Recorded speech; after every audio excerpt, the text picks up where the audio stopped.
Se você acha que já viu o pior, que habita aquelas águas escuras, espere 5 segundos. Imagine algo tão grande que o próprio rio precise se curvar para deixá-lo passar. Algo que não apenas caça, mas aprende com cada ataque. A anaconda maldita não está apenas esperando, ela está se movendo. E desta vez, não vai parar. Depois do desaparecimento da equipe de busca e do biólogo Renato, o pânico se tornou silêncio absoluto. Um silêncio pesado que se espalhou pelas margens como neblina venenosa. Barcos começaram a desaparecer em trechos antes considerados seguros. Redes voltavam rasgadas sem explicação. Havia noites em que a água tremia, mesmo sem vento ou chuva. Os ataques pareciam estratégicos, acontecendo em pontos diferentes do rio, como se a criatura estivesse expandindo o território. Pescadores experientes sabiam reconhecer correnteza, traiçoeira de algo vivo, se movendo nas profundezas. O rio começou a apresentar ondulações largas que surgiam do nada e atravessavam a superfície como cicatrizes líquidas. Em uma madrugada abafada, um barco maior foi atingido por algo sob a água. Um impacto tão forte que inclinou a embarcação perigosamente. O piloto jurou ter visto uma sombra colossal deslizando paralela ao casco, longa demais para ser medida. Moradores passaram a falar abertamente que a anaconda não estava apenas caçando por fome, mas reagindo à invasão humana. Mais ao norte, um grupo de exploradores ilegais decidiu atravessar a região proibida para cortar madeira rara, ignorando o fato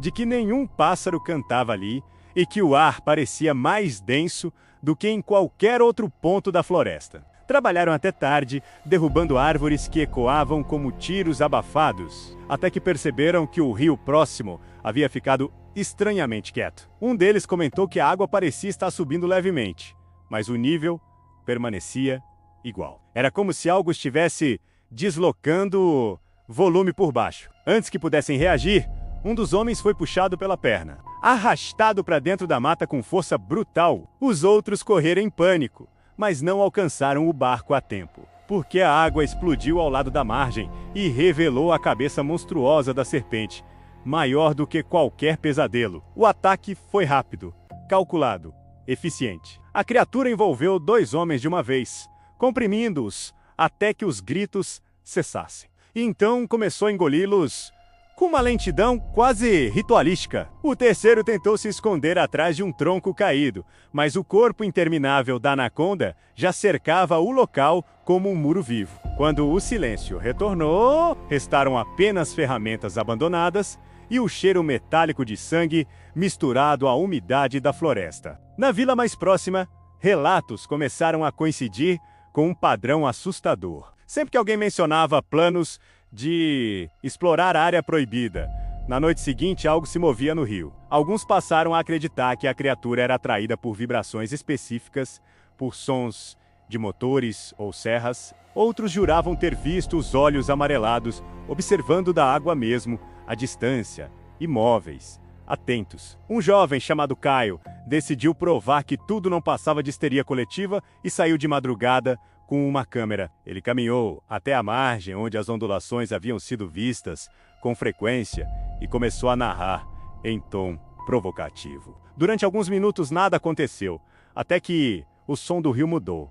Um borbulhar grave que fez o sorriso dele desaparecer. A câmera captou a superfície se partindo em uma curva imensa, e então a imagem tremeu violentamente. Caio tentou correr, mas o corpo da anaconda surgiu por trás, envolvendo-o antes que pudesse completar 2 passos. A gravação terminou com um grito abafado e o som de algo sendo arrastado para dentro da água. O vídeo foi encontrado dias depois, preso entre galhos, parcialmente danificado, mas suficiente para confirmar a criatura. O medo se transformou em êxodo silencioso. Famílias começaram a deixar suas casas próximas ao rio. Porém, quanto mais gente se afastava, mais a floresta parecia recuperar espaço, e o rio tornava-se território absoluto da serpente colossal. Especialistas enviados para investigar ricos eram-se a permanecer após ouvirem relatos diretos e verem as marcas gigantescas. Eles afirmaram que, se aquilo fosse mesmo uma sucuri,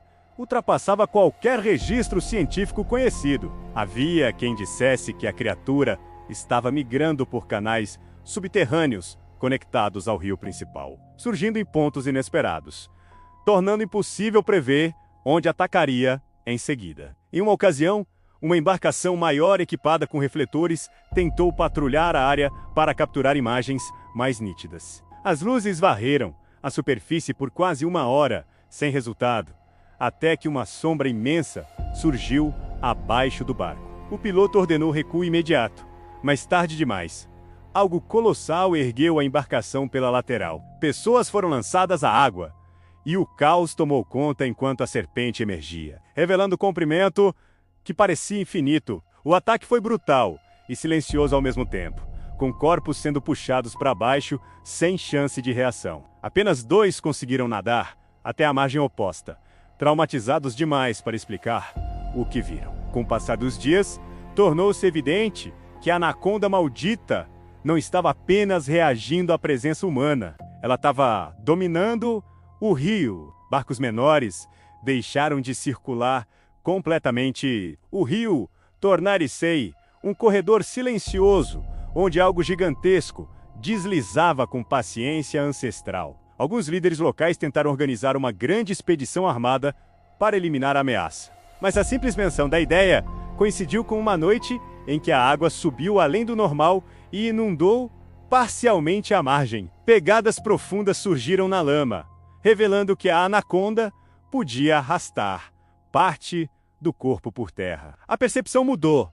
Ela não estava confinada à água, apenas preferia usá-la. O medo evoluiu para algo mais primitivo, quase reverencial, como se enfrentassem não um animal, mas uma força da natureza. A anaconda maldita estava se adaptando, aprendendo com cada encontro, tornando-se mais ousada e imprevisível. O rio, outrora caminho de sustento, transforma-se em fronteira proibida. E cada ondulação noturna era lembrança de que algo imenso se movia sob a superfície, esperando o momento exato para emergir novamente. Porque desta vez, diferente das outras, ela não estava apenas caçando, estava conquistando.